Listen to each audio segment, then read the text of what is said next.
Фонд «Семья для ребенка» реализует проект «Ресурсный центр Арктика» с 2019 года. Наш проект поддержан Фондом президентских грантов, он поддержан Министерством по делам молодежи и социальным коммуникациям. Почему мы начали этот проект? Потому что после проведенных исследований потенциала гражданского общества в 2017 году мы поняли, что среди множества некоммерческих организаций в арктических улусах сосредоточено менее 10%.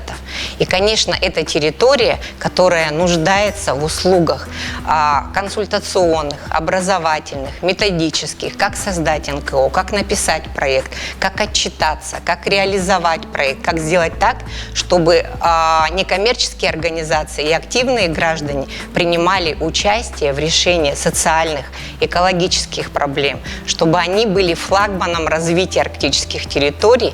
И мы приглашаем в наш проект всех желающих, у кого есть интерес изменить жизнь к лучшему, у кого есть интерес стать волонтером, открыть некоммерческую организацию, войти в социальный проект или стать лидером инициативной группы.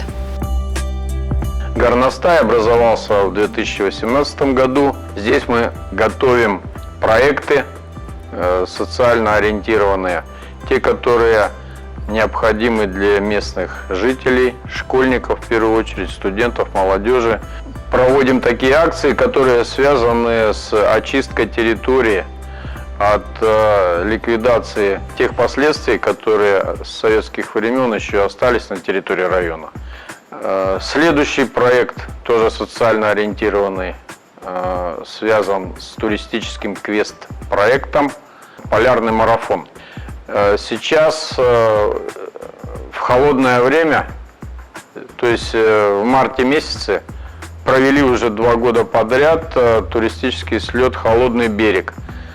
Значит, он проводится на острове Бруснева в 5 километрах от Текси. По льду мы уходим на остров, и там уже в условиях зимних соревнования по той же программе проводятся между школами.